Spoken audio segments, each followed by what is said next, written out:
September 27th is the date Forza Horizon 3 and the DLCs are going to be removed from both Xbox and Microsoft Store, and this marks the end of life of what I consider to be the best game in the series.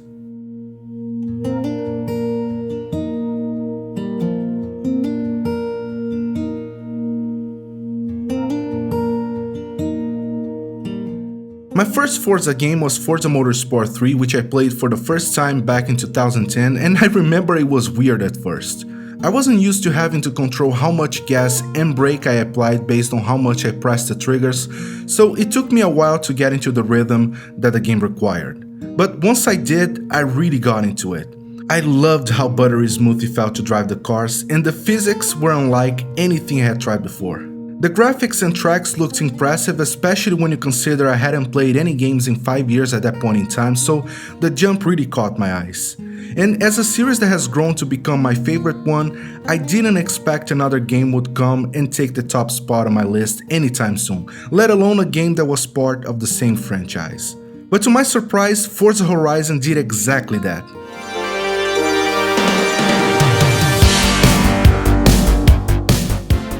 Back when they announced they were developing a spin-off for the Forza Motorsport series, I had mixed feelings. I mean, I did pre-order the game because I was looking forward to playing it, but at the same time, I didn't know what to expect. Was it just going to be a Forza Motorsport reskin placed into an open world? Was it going to be so drastically different it wouldn't feel like a Forza game anymore? And what's gonna happen to Forza Motorsport in the long run? Those were some of the stuff that had me worried, but regardless, I was still looking forward to playing the game, and once I got it, all those concerns disappeared. What I immediately loved about Forza Horizon was the summer vibes. It had that uplifting vibe I always associate to racing games. The festival spots, the fireworks, the environments, the awesome music, everything came together to create a very specific atmosphere I've come to expect from the series. You know those types of scenes you sometimes come up with, like driving with the top down on a sunny day while having some cool music blasting through the speakers?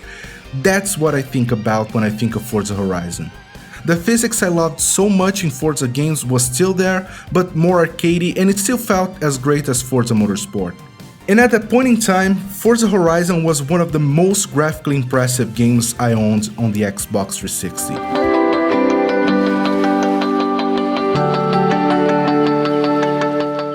Forza Horizon 2 came out a few years later for the Xbox One, and the developers turned it up to 11. That summer vibe I was talking about from the first game was much more evident, and this one had such a warm, fuzzy, and welcoming feeling that I almost forgot about the game that started it all. It's just the type of thing that's so rare to come across, it feels special when you do. The music choice was even better on the second game, the physics improved a lot and the cars felt even smoother. They reworked the lighting and it made the entire game look even more gorgeous. That was the pinnacle of open world racing games right there. And right when I thought things couldn't get much better than that, they came out with Forza Horizon 3. I'm not gonna lie, I was cautiously optimistic over my first few minutes with the game, and it's not like I didn't immediately like it. It's more that Forza Horizon 2 set the bar so high that I knew there was a chance I could be disappointed. I didn't think Forza Horizon 3 gave me that warm and fuzzy feeling from the previous one back then, and I still don't think it does. The lighting was a bit more tame as well, and it kinda lost a bit of that dramatic look the second game had. But I know it usually takes some time to warm up to new things, so I just kept playing it. And the more I played it, the more it grew on me to a point where it was clear it had become my favorite one in the series and also my favorite open world racing game of all time. The physics of Forza Horizon 2 were definitely a step up over the first one, but there was one thing I absolutely hated: the off-road physics. I didn't like how it felt to land a jump because there was no bounce from the suspension. For those who didn't play that game and have no idea what I'm talking about, imagine a very heavy boulder falling off an airplane. When it hits the ground, it can either shatter or stay in one piece, but I can guarantee you it will not bounce. That's how it felt to land a jump in Forza Horizon 2.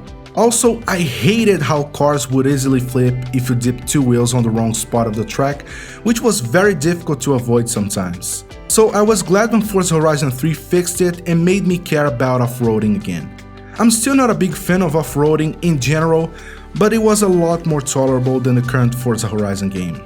And Forza Horizon 3 had much better track layouts for off-road races, making it easier to follow, which made them more enjoyable in general.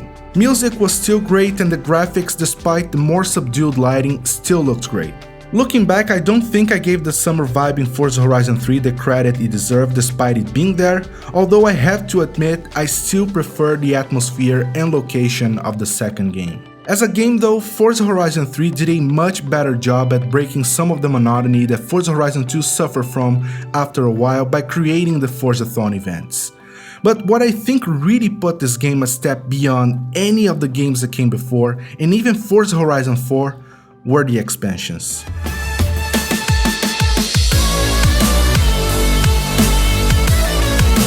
When Playground Games came out with Blizzard Mountain, it was kind of a shock, and I really didn't see snow coming to a game focused on that summer vibe. However, it was the Hot Wheels expansion that came out later that would become my absolute favorite DLC of all time.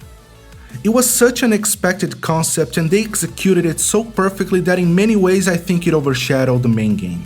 It showed a level of innovation and creativity in a franchise that sometimes plays too safe for its own sake, and I loved it.